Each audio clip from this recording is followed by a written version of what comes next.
In this video, I'd like to talk about shipping crayfish. So why crayfish of all things? Well, because they have these, and the claws, they're pretty sharp and pointy. So there are some precautions that should be taken when shipping these guys to keep them from puncturing the bags. So these are just regular poly bags. They're not breathers. They work pretty well. And they have about maybe 5 millimeters wall thickness. So I tie them, and then I take a rubber band and tie the knot at the top. It's just extra insurance in case the bag is not tied tightly enough. And yeah, here they are. They don't look too happy about getting shipped. So I like to cover the bag with something soft. This is just a soft paper, and it reinforces the bag.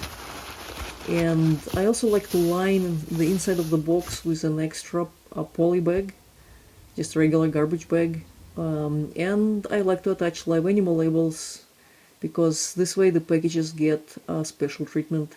So stuff that can go wrong in shipping: packages can get misdelivered, stolen, not picked up for a while, or just get crushed by another package or something.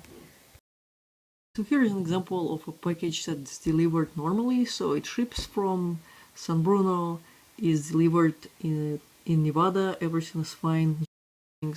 Now the other picture is a weird trajectory, a package going from San Bruno to Hawaii, and it started alright. You can see it arrived in the Honolulu distribution center, and after that it mysteriously went back to California. It ended up in Sacramento, and from then on it went to Phoenix, Arizona. At this point I contacted USPS, and after that it was finally delivered.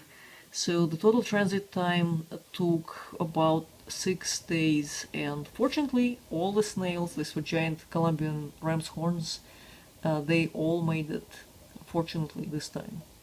The most vital thing for a crayfish is that it stays damp. It doesn't have to be submerged, just as long as it stays moist and damp, it can breathe. The gills are located in this section, and they're kind of like filaments or hairs that are attached to the legs, to the walking legs, and as long as these stay damp, the crayfish is gonna be okay. I've been shipping for a number of years now, and there were a couple of losses, some dead on arrivals, but mostly, surprisingly, stuff still gets delivered on time, and most of the animals make it, which is great. I had a crayfish which broke the bag and froze in a New York winter, and it was in a styrofoam box with a heat pack, but if the bag breaks, that doesn't really help. And I had a couple of snail DOAs, and one box that was not delivered for about a month, and then it was delivered eventually, but of course all the snails were dead.